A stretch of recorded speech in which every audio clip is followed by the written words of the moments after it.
ஒருத்தரோட ஜாதகத்தில் real estate தொழில் நல்லா வரணும், ஹவுசிங் ப்ரமோட்டர்ஸ் அந்த தொழில் நல்லா வரணும், வாடகைக்கு வாகனங்களை விட்டு சம்பாதிக்கிறது, அதே மாதிரி ஹவுஸ் எல்லாம் வாடகைக்கு விட்டு சம்பாதிக்கிறது, விவசாய தொழில் பண்ணுறது, இல்லைனா பால் கறந்து வியாபாரம் பண்ணுறது, பால் வியாபாரம் பண்ணுறது, ஆடு மாடு இது பண்ணி சம்பாதிக்கிறது, இந்த மாதிரி தொழில்கள் யாருக்கு நல்லா வரும் அப்படின்னு பார்த்தீங்கன்னா, அவங்க ஜாதகத்தில் 4ஆம் இடத்து அதிபதி இருக்கு இல்லைங்களா, 4ஆம் இடத்து அதிபதி கனெக்டட் வித் 11ஆம் இடத்து அதிபதி.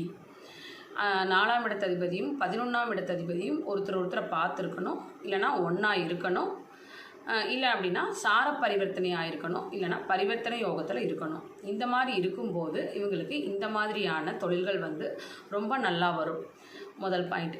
இதே மாதிரி இன்னொரு இது இருக்குது. எப்படி அப்படின்னா, இதே 4ஆம் இடத்து அதிபதி 2ஆம் இடத்து அதிபதியோட இதே மாதிரியான கனெக்ஷனில் இருக்கும்போது அவங்களுக்கு இந்த மாதிரி தொழில்கள் ரொம்ப நல்லா வரும்னு சொல்ல முடியும். அதுக்கு தகுந்தாற் போகிற தசாபுத்தி நடக்கும்போது அந்த தொழிலில் ரொம்ப வெற்றி அடையலாம், நல்லா சம்பாதிக்கலாம் அப்படின்னு உறுதியாக சொல்லலாம்.